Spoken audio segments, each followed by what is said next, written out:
Well, hello again. It's Chris with Click Team for another Reactor stream.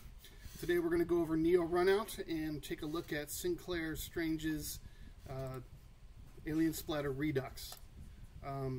As you know, Neo Runout's part of our Firefly objects. It's a demo for our Firefly objects, a 3D Object Suite DLC for Click Team's Fusion. And basically when you run the game, it looks a little like this.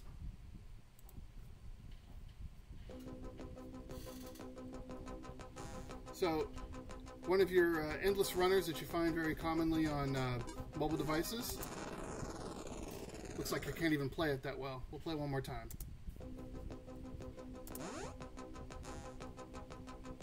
Arrow keys to move left and right. Spacebar to jump. And the objective is to collect the little spheres, which I am not doing a good job doing. Try it one more time.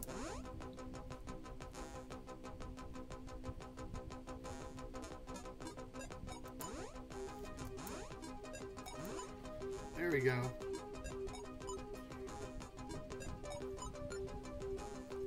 So as the game goes faster, the obstacles become more frequent and larger, and the game begins to move faster. We'll show you where in the code that happens.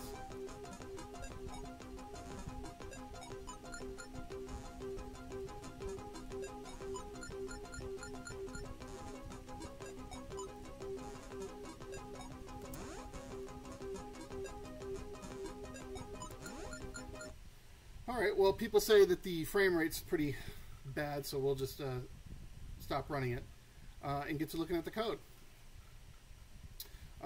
So here we are, we have the event editor.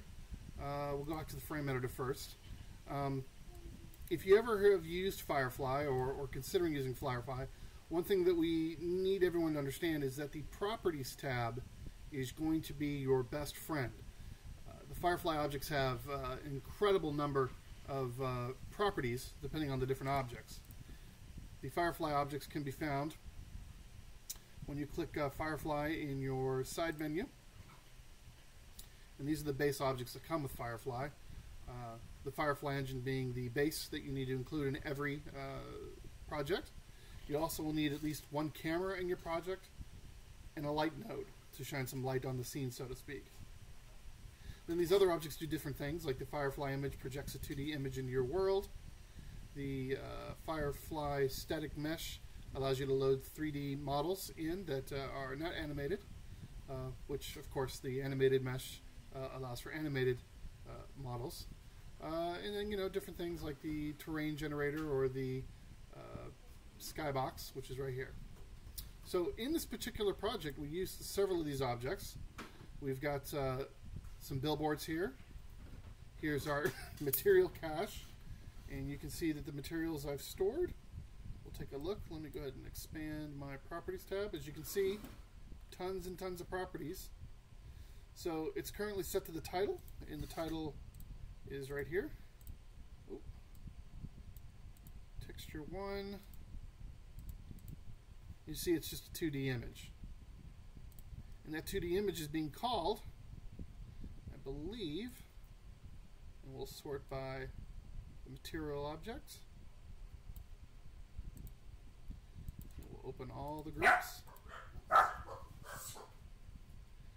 And 6, it's probably a billboard. Let's see.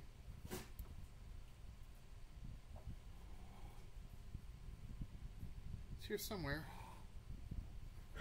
We'll use the search function. We'll just search for 6 because we know that's the value we're looking for, and there it is. So it is in the billboard title object, which is right here. So in order for me to get this going, all I had to do was associate in the event editor the billboard title to load material 6 from the expression editor, get material, and put in 6, and that was it. And preload that material into the materials index. Then of course I had to set the position, which we do in the properties. Again, with Firefly, properties are insanely important. There's so many properties, it's kind of mind-blowing. I put the width and the height at 64 in this particular example, and I left the position X, Y, and Z, so it ends up right center in the screen, which is what we see here. Okay. When we start the frame, let's take a look at the event list object. So I'm doing, in my starter frame, mind you, this entire demo is only 105 lines. In the first part of the demo, we have the game setup group that I created, and we have a starter frame event where we do a lot of setup. We set the high score,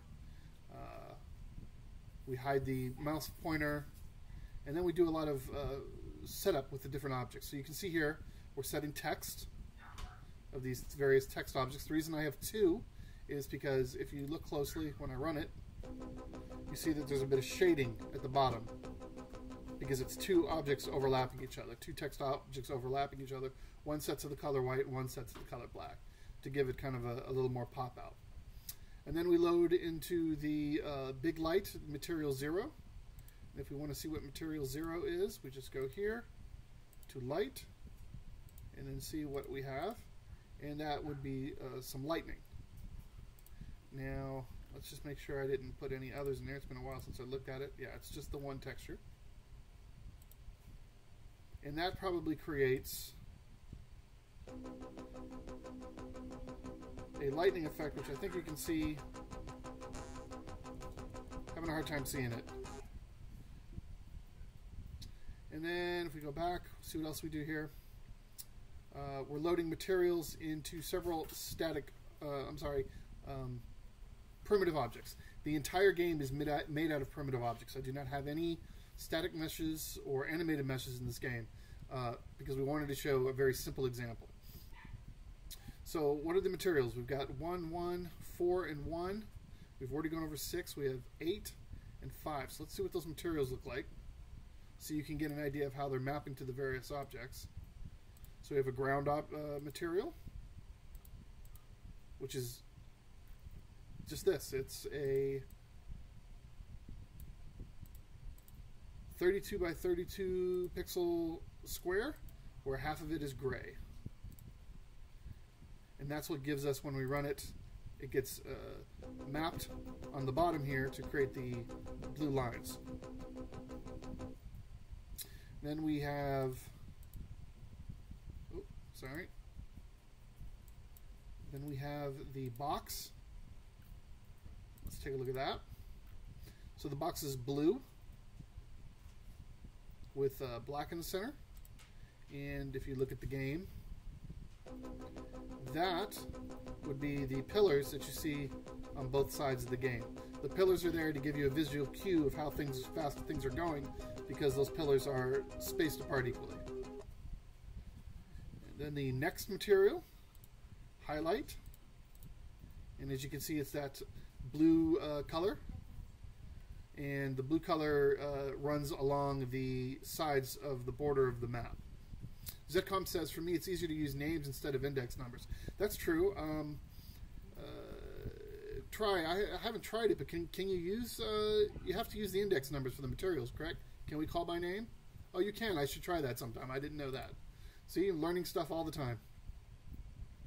And then what other materials do we have real quick?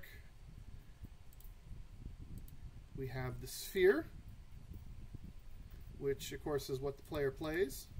And it's just a light gray circle that's mapped to the sphere.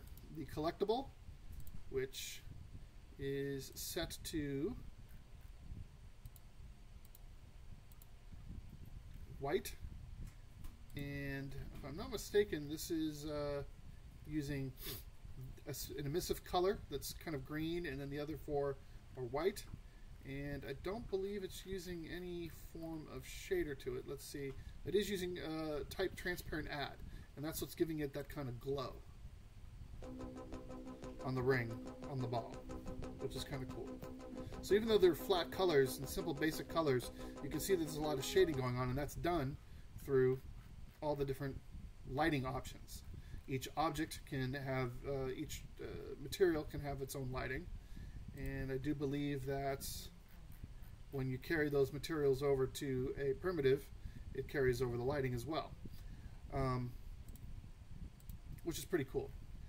And then you have your different ink effect types like transparent add, which is what I used on that collectible, which is the spheres, and I believe it's also used on the ring on the ball.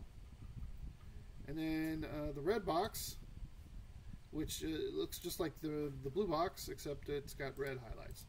So those are the only images that are being mapped onto the 3D primitives that we're using. So that's pretty cool. Let's go back to our events and see what else is going on. So here we offset the first obstacle by starting the ball path.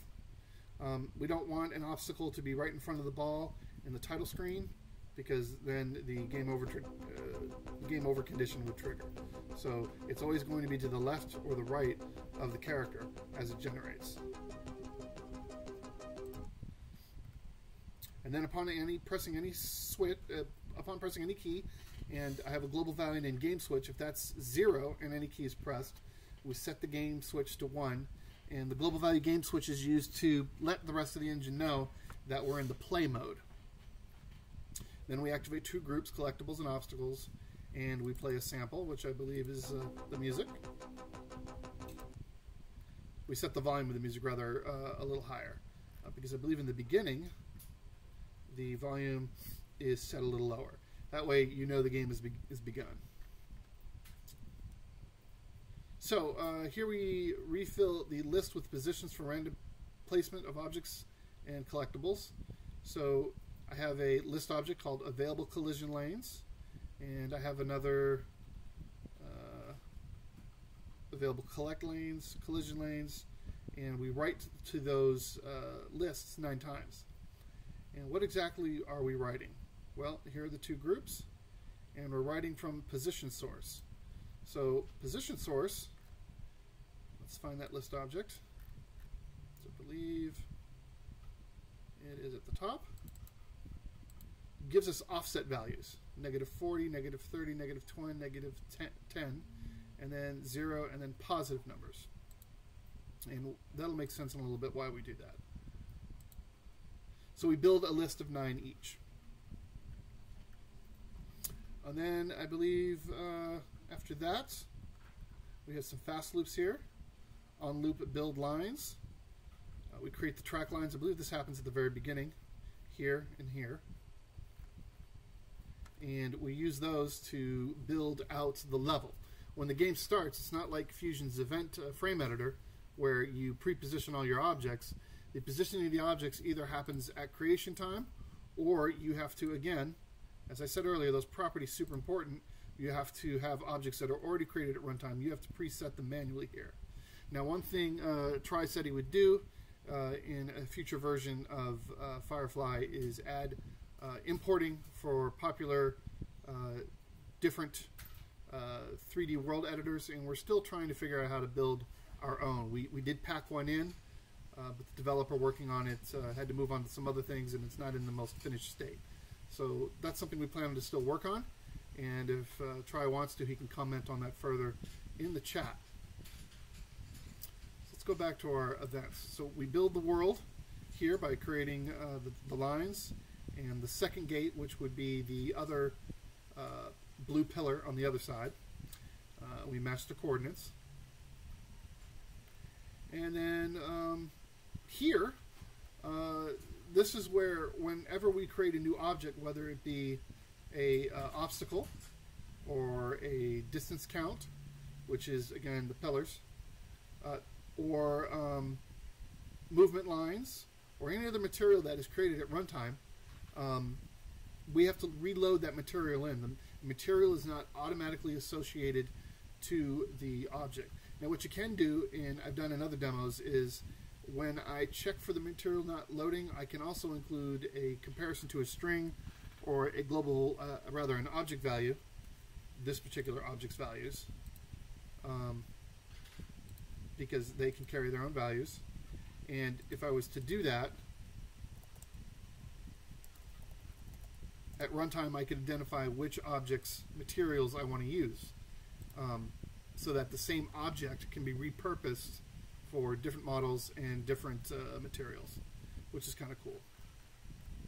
So you got to have that group to consistently run and check for objects that are missing their materials and associate them. So down here we get to our collectibles, and we're going to check for the possible collectible collision.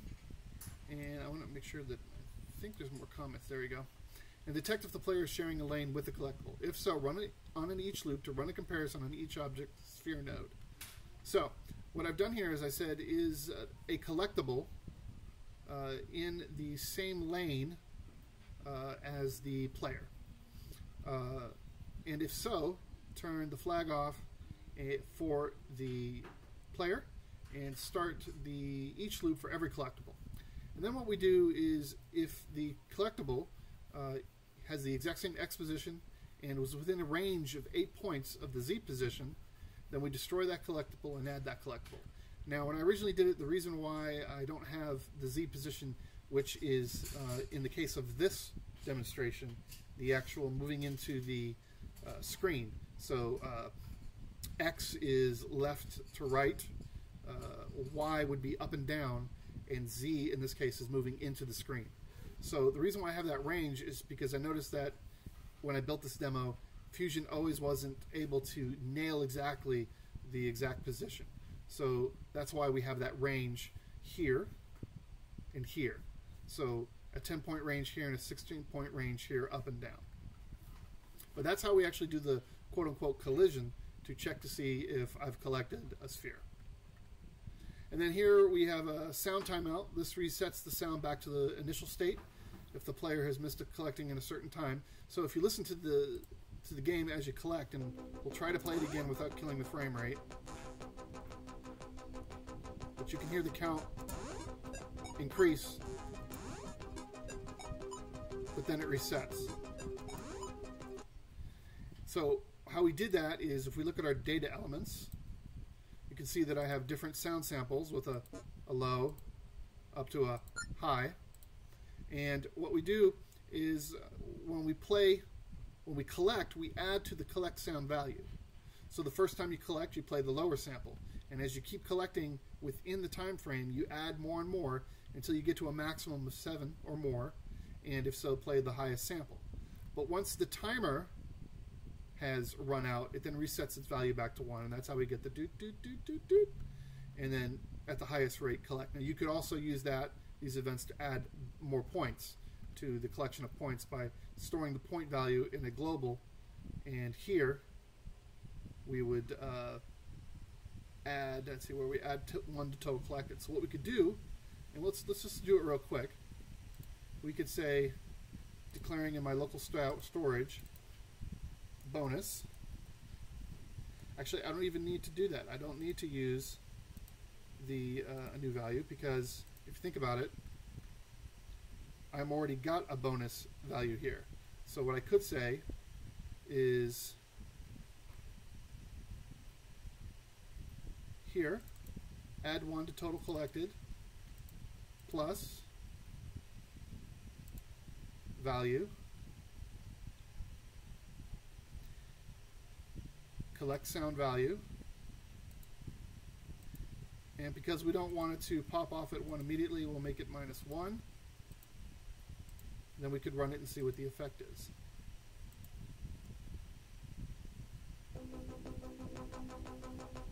So before we were collecting 1 up here at a time. Now you can see that it's bonus based on how many we've collected in a row. And that's a very simple example, but just shows you how easy you can change things in Fusion. And that continues the playing. Now we have obstacles. So using a very similar method that we did for collecting the objects up here, we have the same thing going on with the red obstacle pillars. So we first check to see if I'm in the lane of an obstacle, and if so, we then run an on loop of every single obstacle and check to see if we are basically overlapping on the Z axis. If we are, then game over, and we play the sample. we set the fire node, the player object to primitive. We stop the node's movement, and we run compare score. When the flag is on, we then take the lighting object, and using the get RGB command, we create that random color. The ambient color, as you can see, is affected as the primary light source for the board. It gives us that flash look.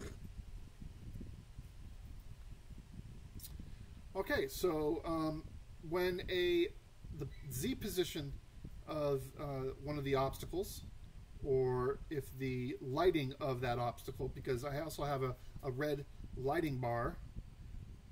Let's see if we can find it. Right there. That diffuse color red right there is what gives the bar object, which itself is solid red, gives it that glow.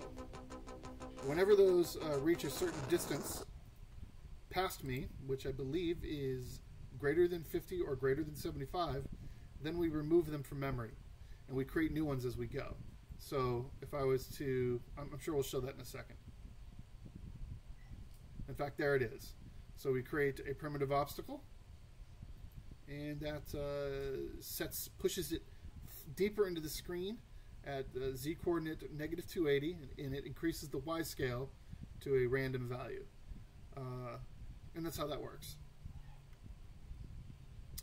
And then we do the same thing here by creating a jump obstacle. So the jump obstacle is the red bar. The primitive obstacle is the red pillars. I got that backwards. And then when we, on the creating of the jump obstacle, we also have a fast loop, create lights, which builds those red lighting effects on top of it. And you can see that I've created 3 to spread out the light. And there's our compare score. And if it is a new score, then we set the font color randomly as well. And new score is it a high score? Now we got movement. Now how do we do movement? So in this one, it's manually written. I'm not using much in the way of a built-in movement. And the way we do that is we first make sure that the camera is locked into our player, especially on the X, which is the left and right of the screen. And that's why when you play the game, the board tilts, but we remain centered on the game. So that sets the camera. And then here, we set our text data. And the text object, I believe, is this bad boy right here, which ends up in the top corner if I'm not mistaken. So we display that text, and then we have the score up here. So carrying across on an always when the game is active, setting the text of the counter for score, and setting our camera position. Okay. Here we say distance counting is used by determining how far the player has traveled, and is used for incrementing up new obstacle and cube nodes. So this is how we increase the difficulty. So let's go to line 84 to get a closer look, and you can see that if the Z position of a primitive distance counter object is greater than 40, which would then put it behind the camera, having passed the player, we then switch the flag on, and we play this sample, which is letting you know that you've made an increment through the board. And then we add 1 to speed counter and add 1 to level incrementation. If that position is greater than 50, we set the game switch to 1, and we delete from the available collected lanes 1. And then we set the collected positional pool to random available collect lines. Now what that does is that helps set the rows randomly of the objects. Notice when the collectibles come down, they're not just randomly positioned on the board, they're in rows that are randomly positioned. This helps us determine what the next random row is. And then we recycle the object by checking again if it's greater than 50, and if it is, push it back in to negative 280.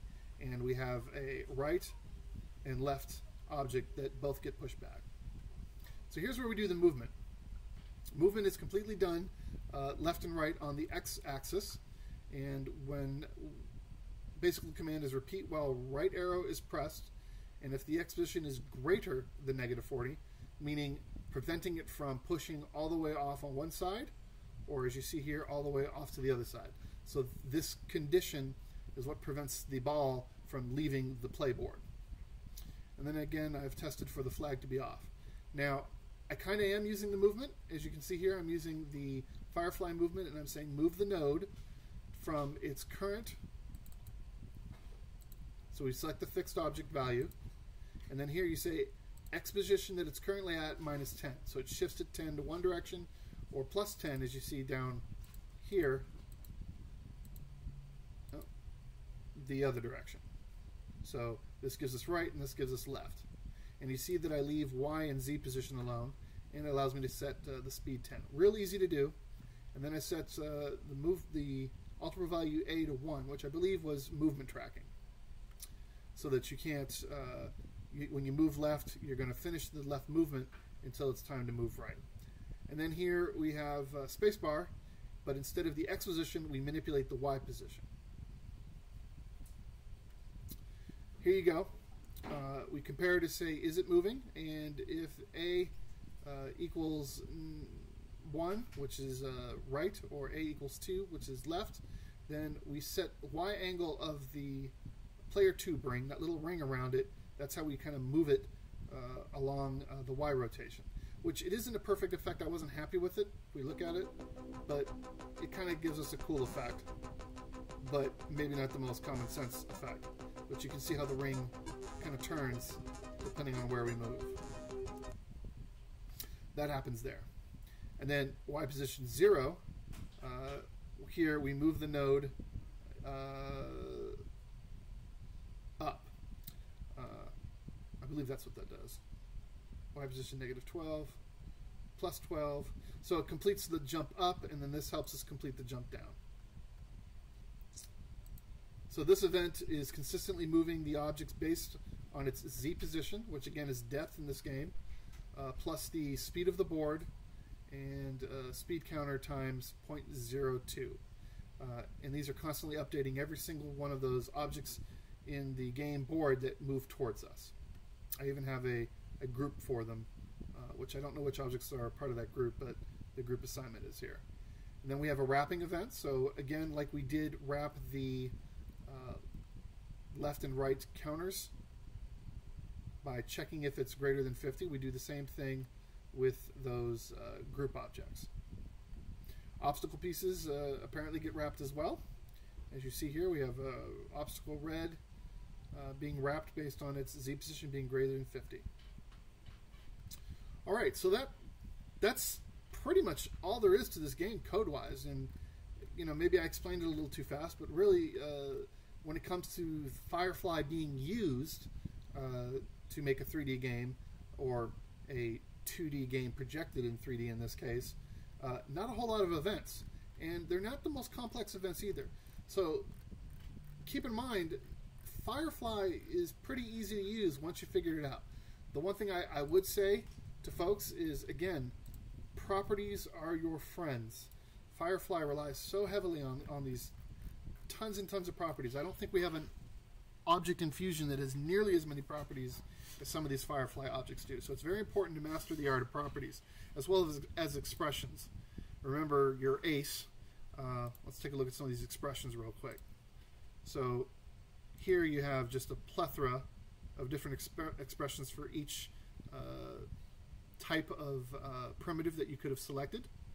And then every object typically has these node properties as far as position, rotation, scale, absolutes, and then a ton more.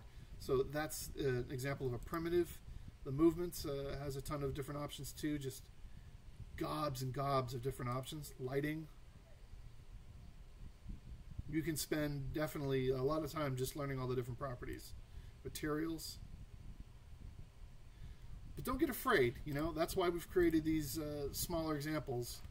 Anyone should be able to navigate that's got some reasonable understanding of Fusion, be able to navigate 104 events and pick up some knowledge. So at this point, I want to know if anybody has any questions in the chat forums. And I'm going to talk to the YouTube people because they've been kind of left off alone here. Hello, YouTube. We have a question. Is there a 3D library included with the module? And John, the answer to that question is not so much. We haven't made any 3D assets besides what comes with the regular examples. And let's see if we can pull that up real quick. It's good to note that I'm going to go back to the frame editor, and if you go to the main engine object here and go to the About, you'll see that we have a ton of tutorials that you can launch right here. Let's start with this one, and this allows you to make Choco Break 3D, and we include all the assets for that. And we have a couple steps for a basic FPS example that we plan on fleshing out even more soon. So we include all the assets for that. And then if we go to our Fusion install, and we go to, I believe it's the examples folder, and we go down to Firefly, we give you these assets. So it's not a whole lot. I hope that answers your question, John, and I appreciate it. And I'm just going to let you know in the chat, answered your question. Thanks for the question, John. I appreciate it.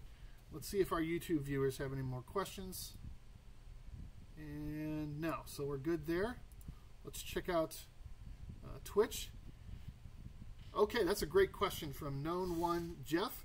How long did it take you to create Neo Runout after you learned how to use Firefly? So, in all fairness, I have been the one managing the Firefly project for the last 5 years. So I probably have a little bit more intimate knowledge than the average user starting out with Firefly. That being said, really I spent 4 to 5 days building this example, part-time, maybe a couple hours a day. So it really didn't take a whole lot of time, and I think that reflects in the fact that there's 105 events only, not a lot of events. Firefly, once you figure out how to use it, is very, very powerful as far as making 3D games for PC. And if it continues to sell and is popular with our users, we definitely have plans to expand it to the mobile platforms at the minimum, Android and iOS. So thanks for the question, Jeff. An excellent question. I'll just let you know that I answered your question in the chat.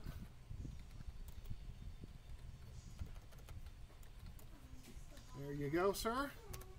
Does anyone else have any questions about Firefly or Neo Runout before I move on to playing a game? Let's check YouTube real quick. No questions there. And I don't see any more questions here so far. So maybe we'll wait just a little bit longer. All right, well, one of our power users, Sinclair Strange, you may have seen some of his work on Twitter. Let's pull up his Twitter page real quick. Go to Twitter. If I get my mouse to work. It's decided there. Oh. Yeah, my mouse is totally gone. That's interesting. So, well, no, that didn't work. One more time. Interesting. Well, let's see if we can get to it from here.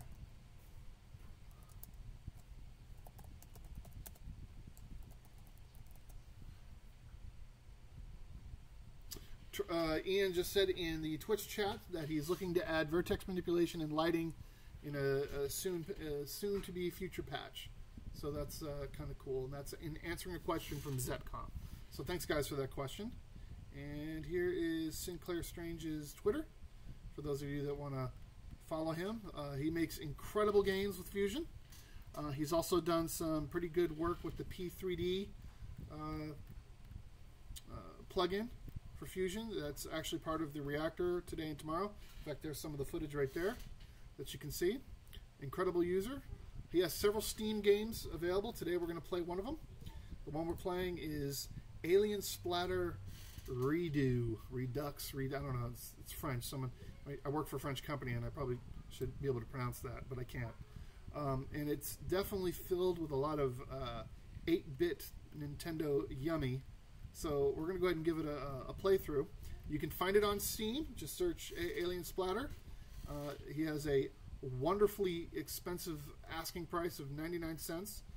So I think that if you like the game, you definitely could support the user for just $1. He'd appreciate it. And let's give the game a play. I went in earlier and set it up. The game actually starts at a very low resolution. In fact, we'll go through the settings and find the resolution to show you how small it is. We're going to watch the intro first. Redux. Okay, Click Team UK says I got to say Redux.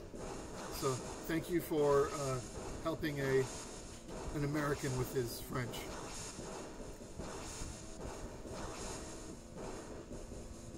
Uppernate is asking if normal maps are included in the lighting patch, and Ian is indicating that it's a redo.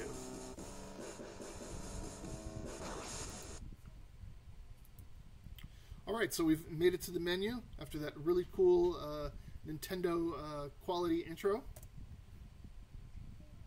And we'll press enter. And then let's go to options real quick, just to show you the original size of the screen. When I first ran it, it was that big. So kind of cool that he worked at such a small resolution. But let's get it back up to something that we can all see. I'm going to cut down the volume a little bit so you can hear me talk, because I know that's really what you want. And let's go ahead and give it a play. We got stage 1, the city. Here we go. So you have your typical Contra-looking dude in a very low color palette, which meshes the Nintendo Entertainment System or 8-bit generation graphics very well. I can walk back and forth, S jumps, and definitely can shoot. Let's see if we can find something to shoot. There's a bad guy. And now my gun is a little more powerful. That's always fun. I mean, it feels like spot on, like an old Nintendo game. If old Nintendo games were running on modern PCs in widescreen mode.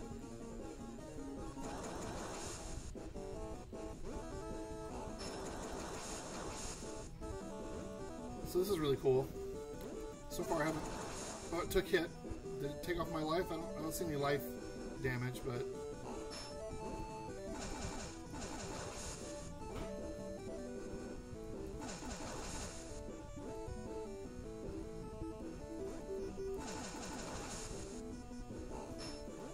New weapon, I think. Ow, okay, so it definitely took off damage.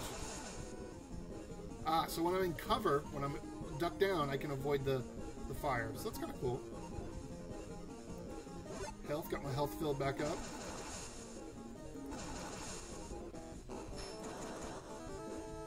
Looks like the weapon ammo is limited. Oops, I hit the wrong button.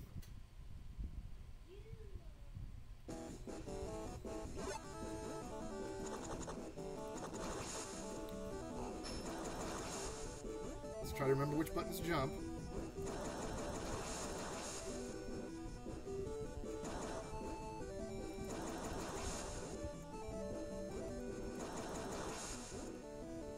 Oh my gosh, why can't I play this game? What's my problem?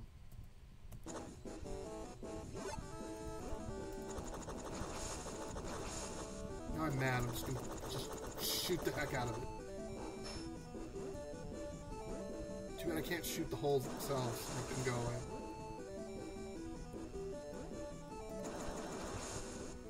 Yay!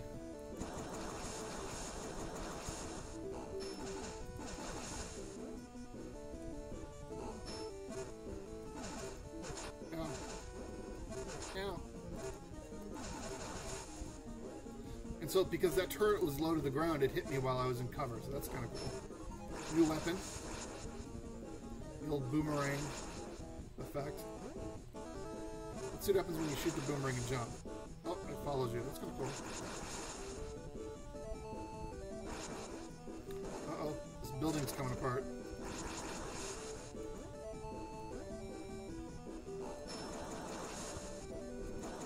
Whoa, what was that?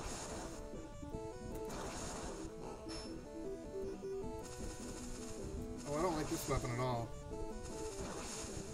Getting a little too close to comfort.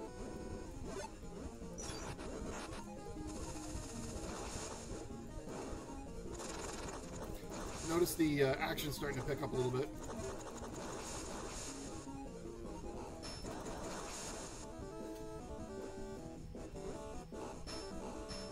What's cool, the weapons stack if you collect the same number of weapons, same type of weapon.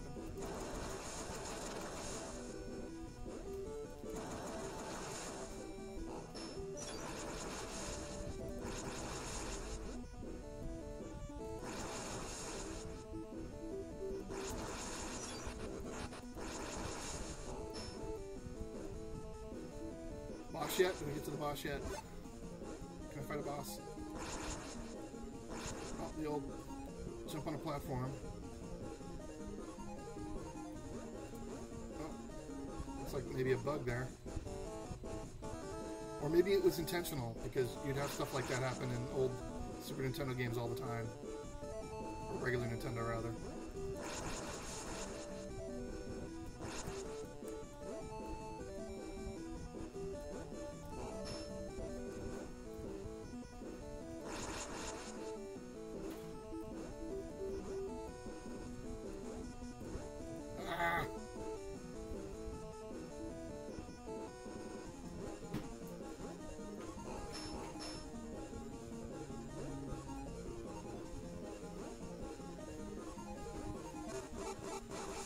Ooh, laser beams.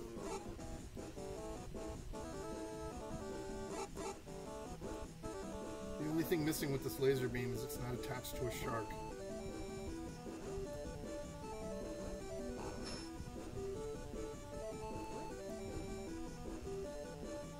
Someone make a video game with lasers attached to sharks. Last time. Oh, great. I got the worst weapon.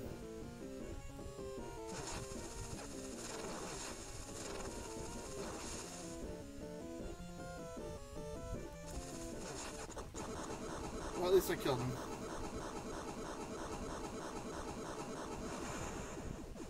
Stage complete.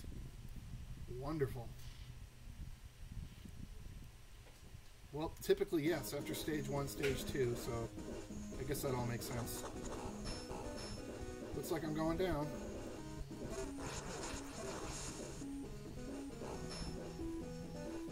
I just love the style. It's perfect.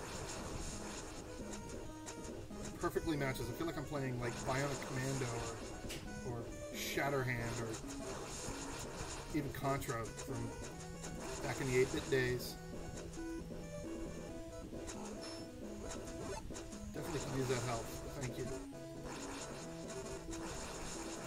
So in the water, there's this kind of weird physics thing going on, which is kind of cool.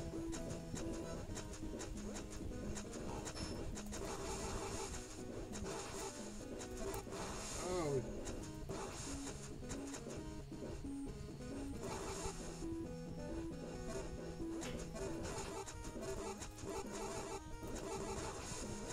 Dead.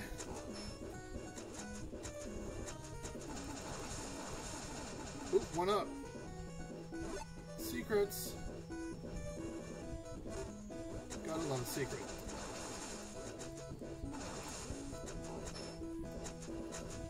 Oh, not good. Not, and probably in traditional fashion, I got to do the whole thing over.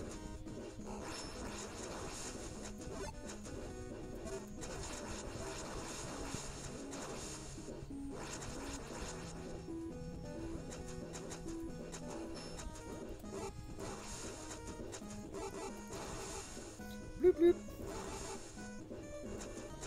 I wonder what he used to make his sound effects. Sinclair, if you're watching this, you need to PM me and tell me what you used for your sound effects.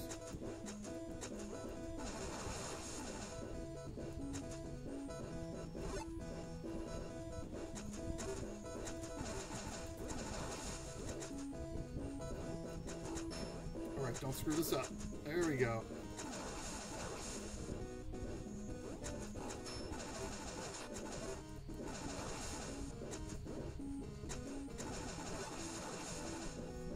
dangerous to play games like this because then you want to make one.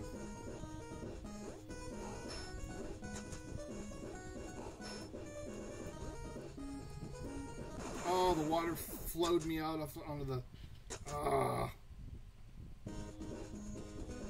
So if I was 10 years old playing a Nintendo Entertainment System in 1986, I would have just said, this game's cheap. See how the... Oh! Game over. Alright. Well, you know, I made it to the second level. I'm feeling pretty good. Feeling pretty good about it. So again, Sinclair Strange's Alien Splatter redo. Looks like the forum is the chat in Twitch is still debating how to pronounce the last word. So we'll let that debate continue. If you're watching the video on Twitch later, make sure you read the comments to see if they've come to a consensus about how to pronounce the word. And please visit Steam if you're a Steam user and grab Alien Splatter for just 99 cents. Pretty fun game. See some of the other pictures. Looks like he has a Game Boy mode going on here. And just tons of cool action. Even his trailer is giving off a feed. Listen, he's trying to get the cartridge to work. Come on.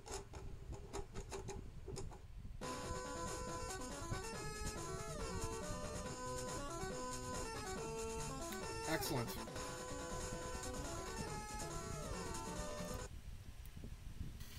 So, I think that's about it for today's stream. Does anyone else have any questions that they want to ask? I have over on YouTube a question from a user asking if the Firefly will work in Mac OS in the future. It certainly is possible, but we don't have any plans yet. The next platform, again, that it would probably work on would be Android and iOS. Of course, if it works for iOS, then it's very possible it should work for Mac. So it's not without the question. We just haven't gotten that far down in the viability of the product. So hopefully everyone's support of Firefly will get us there. Thank you for the question. And let's go back to Twitch. And it looks like the debate continues to rage about how to pronounce R-E-D-U-X. Maybe we'll start a forum thread and continue the debate later. So we're going to be running into a new Reactor month next week. We've got some pretty cool stuff available as freebies and some cool streams lined up. If you're not part of the Reactor yet, it's part of our patron service. I will put the address there in the chat. We would appreciate your support. There's all sorts of different levels of support that you can give. It gets you all sorts of extra benefits. Unless anyone has any more questions, I'm going to go ahead and let you guys off the hook until next week. Are there any other last minute questions? Oh, maybe one. Yes, exactly. We want to know what the next Reactor's items are, right? All right, for you guys, just because I like you, if I can get my browser to work, I'll show you what's up. We've got 2 of them lined up already. And no, I really wish my mouse was working. So the first one is going to be something that I've always wanted to use, and I'm pretty excited that this guy, our good friend, oh, I didn't pronounce it right, type it right, it's isometric, there it is. So, longtime user, Solar B came up with this really outstanding isometric engine, and he's allowed it to be included in the next Reactor for next month.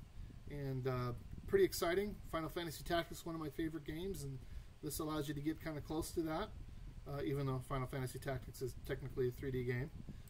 Pretty cool. And then one of the coolest 2D platform engines, the RPM engine, is also in the Reactor next month. And as far as what the third item is, you'll have to wait and see. So excellent question. Thanks for trying to stir something up. Awesome. Let's see if there's any last minute questions. No? Alright guys, that's it for today's Reactor. We'll see you next week, Friday, 4 p.m. Pacific Standard Time. We'll do some more Fusion stuff and talk all things Fusion. Thanks for watching, and have a great day.